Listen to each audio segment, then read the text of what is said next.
একজন দশম শ্রেণীর ছাত্র, বই হাতে স্কুলে যাওয়ার কথা ছিল যার, সে আজ কোথায়? সমুদ্রের অন্ধকারে হারিয়ে গেছে আরেকটি তরুণ প্রাণ। মালয়েশিয়া যাওয়ার স্বপ্ন দেখিয়ে কারা আমাদের সন্তানদের মৃত্যুর দিকে ঠেলে দিচ্ছে? উখিয়ার মাটি কি এখন মানব পাচারকারীদের নিরাপদ অভয়ারণ্য হয়ে গেছে? আসসালামু আলাইকুম।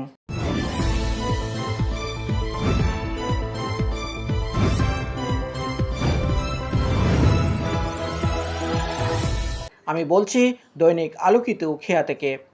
আজ আমরা কথা বলবো এমন এক হৃদয় বিদারক ঘটনার, যেখানে দারিদ্র, স্বপ্ন আর অপরাধ চক্র মিলে একটি পরিবারের বুক খালি করে দিয়েছে। উখিয়ার রাজাপালং ইউনিয়নের পশ্চিম গয়ালমারা এলাকার আবুল কাশেমের ছেলে, দাখিল দশম শ্রেণীর ছাত্র হুমায়ুন কবির। গত ৩ এপ্রিল মালয়েশিয়া যাওয়ার প্রলোভনে দালালদের খপ্পরে পড়ে বাড়ি থেকে বের হয়ে যায় সে। তারপর দিন যায়, রাত যায়, ফিরে আসে না হুমায়ুন। পরিবারের দীর্ঘ খোঁজাখুঁজির পর যে তথ্য বেরিয়ে এসেছে তা রীতিমতো ভয়ঙ্কর। এই উখিয়া টেকনাফর যে সীমান্ত এলাকা, মানব পাচার এবং মাদক কারবারি যারা আছে তারা লিস্ট আছে সরকারিভাবে। প্রত্যেক দপ্তর মাদক পাচার করে, মাদক ব্যবসা করে এবং মানব পাচার করে যারা জড়িত তারা চিহ্নিত আছে। আই সরকারের আরো কক্সবাজারের কৃতি সন্তান মাননীয় স্বরাষ্ট্রমন্ত্রী সালাউদ্দিন আহমেদ সাহেব অনেক এই উখিয়া টেকনাফর এই মানব পাচারকারীর বিরুদ্ধে এবং মাদকের বিরুদ্ধে কঠোর হস্তে যদি দমন ন করেন তাহলে আগামী দিন এটা কেউ নিরাপদ নয় এবং আমার জাতির সমস্ত মানুষ এই নতুন প্রজন্ম ধ্বংসের পথে তারা পৌঁছে। আর দেশের আইন আছে কিন্তু কার্যকর নাই।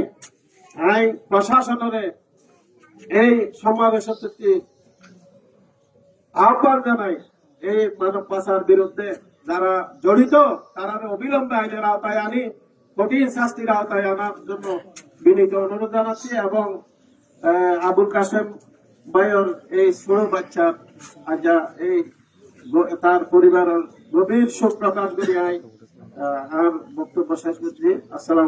অভিযোগ উঠেছে মানব পাচারকারী চক্র হুমায়ুনকে অবৈধভাবে বুটে তুলে সমুদ্রপথে মালয়েশিয়া পাঠানোর চেষ্টা করে। পথে তাকে শারীরিক নির্যাতন করা হয়, এমনকি সাগরে ছুঁড়ে ফেলে দেওয়ার অভিযোগও উঠেছে। একটা প্রশ্ন আজ পুরো জাতির সামনে দাঁড়িয়ে গেছে, এই দালালরা কারা? কার ছত্রছায়ায় তারা বছরের পর বছর ধরে মানুষ পাচার করছে? কেন বারবার উখিয়া টেকনাফ অঞ্চল মানব পাচারের রুট হিসাবে ব্যবহার হচ্ছে? কঠিন সত্য হলো, এই চক্র শুধু মানব পাচার করে না, এরা সমাজের ভবিষ্যৎ চুরি করে। একজন তরুণকে যখন তারা বুটে তুলে তখন শুধু একজন মানুষ হারায় না, একটি পরিবার ধ্বংস হয়, একটি মায়ের বুক খালি হয়, একটি জাতির সম্ভাবনা নিভে যায়। আর সবচেয়ে ভয়ঙ্কর বিষয় হচ্ছে এই অপরাধ এখন অনেক জায়গায় ওপেন সিক্রেট হয়ে গেছে। মানুষ জানে কারা দালাল, মানুষ জানে কারা ইয়াবা ব্যবসায়ী, মানুষ জানে কারা রাতের আঁধারে তরুণদের সীমান্তের দিকে নিয়ে যায়। কিন্তু প্রশাসনের প্রতি আমাদের প্রশ্ন, আইনের হাত কি শুধু সাধারণ মানুষের জন্য? এই গডফাদারদের বিরুদ্ধে অভিযান কবে হবে? তাদের ধরা হয় না কেন? আজ হুমায়ুন কবির নিখোঁজ, কাল হয়তো আরেকটি পরিবারের সন্তান হারিয়ে যাবে। এই নীরবতা ভাঙতেই হবে। মানব পাচারকারীদের বিরুদ্ধে জিরো টলারেন্স ঘোষণা করতে হবে। শুধু ছোটোখাটো দালাল নয়, পুরো সিন্ডিকেটকে আইনের আওতায় আনতে হবে।